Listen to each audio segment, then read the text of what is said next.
My friends Tigger and Pooh. Up at bat.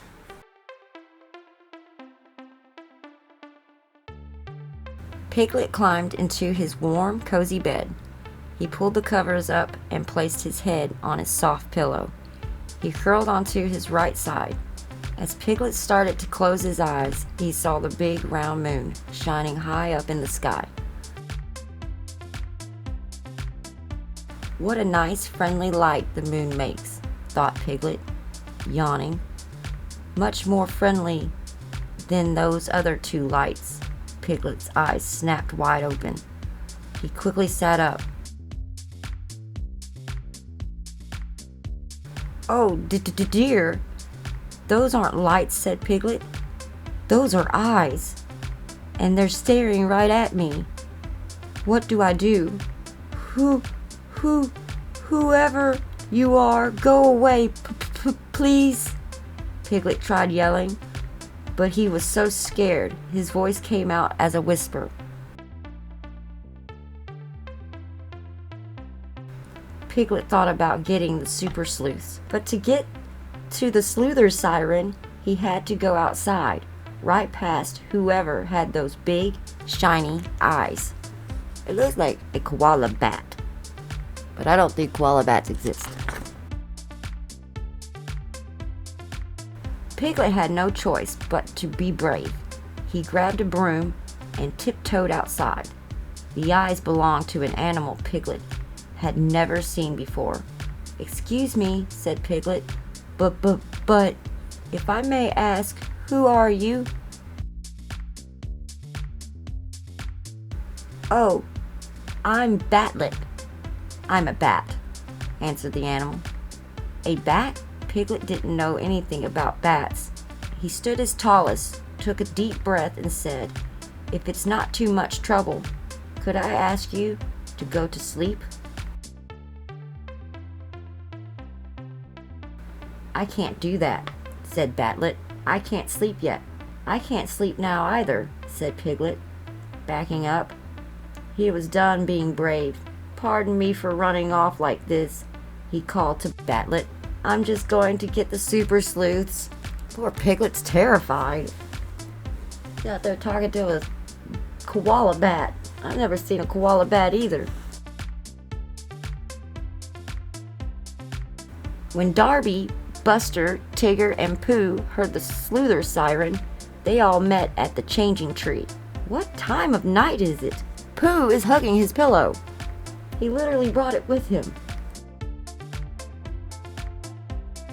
"Sounds like someone's in trouble," said Darby. In a flash, Darby slapped her cap. Buster shook his collar tag, and Tigger bounced out of the changing tree. But there was no sign of Pooh. "He's asleep. He's hugging his pillow."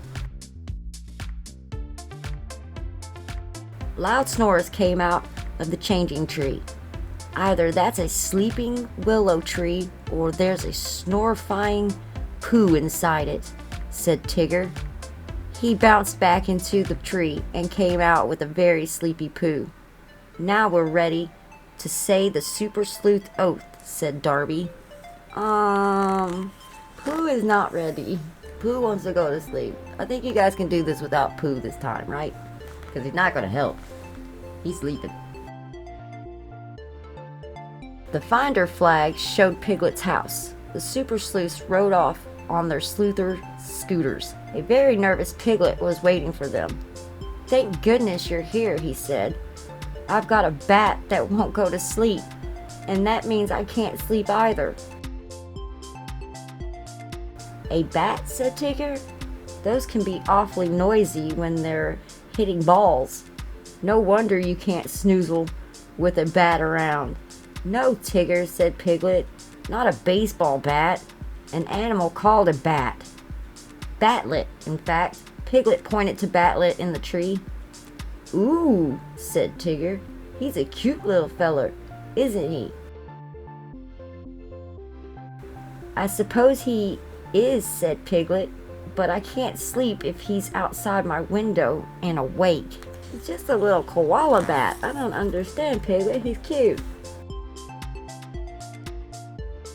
Batlet paid no attention to the Super Sleuth. He was busy. He was flying from branch to branch of the tree, eating insects in a hurry.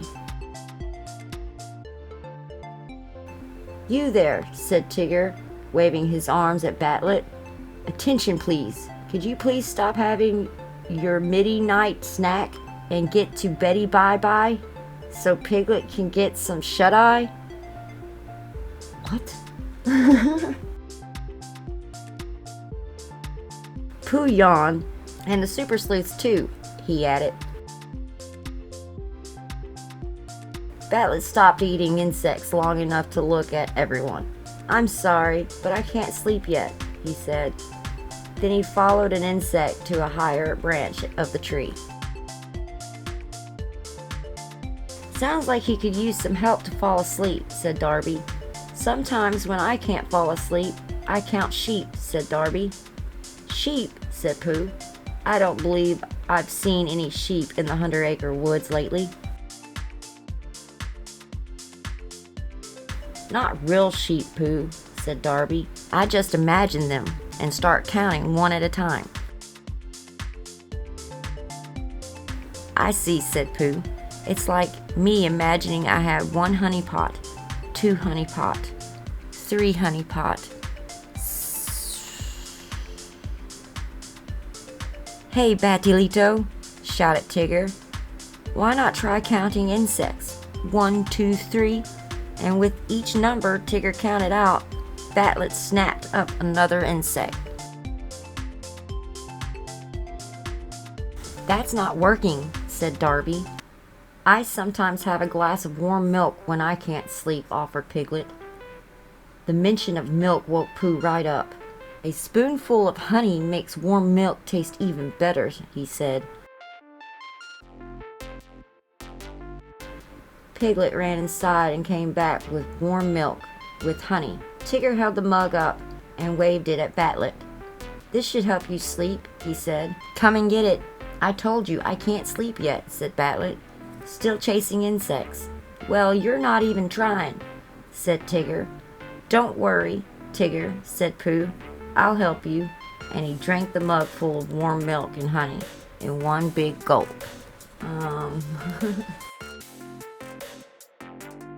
"What else can we try?" asked Darby.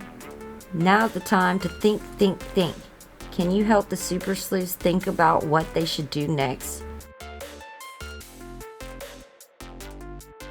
"Wait a minute," said Tigger. "I remember once when we were at Rabbit's house and he started telling us a really long story about Rudda-Bugga Biggas. What? Rudda-Bugga Biggas? Pooh? I have no idea what he's trying to say. Pooh fell right asleep, and we had a heckety time waking him back up again. Do you remember, buddy boy? "No, Tigger, I'm afraid I don't," said Pooh. "You see, I was asleep at the time." "I think that could work, Tigger," said Darby. "We can tell Batlet a bedtime story. But please, not about Rudda-Bugga Beggars," said Tigger. "Okay," said Darby. "Why don't you tell the story, Tigger?" "Telling bedtimey stories is what Tiggers do best," said Tigger. He took a deep breath. It was a dark and noisy night in the 100-acre woods. Woozles were on the loose. "Woozles!" shouted Piglet. "Oh, dear! I'll never get any sleep tonight." Tigger, I think we need a less scary story," said Darby. "I think I know a few." "Go ahead then, Darby. You be the storyteller, and we'll all listen," said Tigger, getting comfy. Darby told a story about 3 bears that lived in the woods. By the time she was done, Pooh was sound asleep, leaning against Piglet, but Batlet was still eating insects. "Tell us another one," said Tigger, stifling a yawn behind his paw. Said Darby. I know, she said. I'll try telling a story about a bat.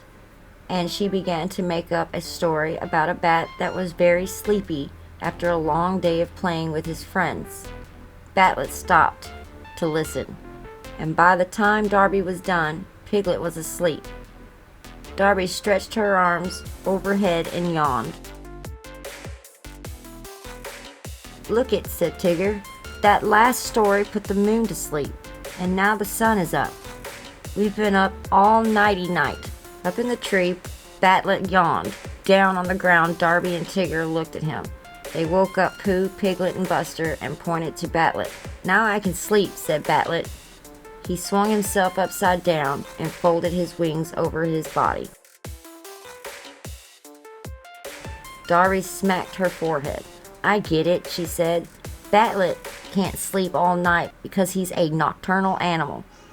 "Of course," said Tigger. "Nocturnal? What?" "A nocturnal animal is an animal that is awake and busy at night," said Darby. She looked up at Batlet. "Why didn't you tell us that?" "I thought I did," yawned Batlet. "I even stopped eating a few times to tell you I couldn't sleep yet." "We thought it was because you weren't sleepy, not because you don't sleep at night," said Darby. "We're sorry." "That's all right," said Batlet. "Good morning," he said, and closed his eyes. "He doesn't scare me during the day when he's asleep like that," said Piglet. "Another mystery is history," said Tigger. "So if Batlet is a nocturnal animal, what are we?" asked Piglet. "We're diurnal animals," said Darby. "We're active during the day, but not this day," said Pooh, before falling asleep once again. The end.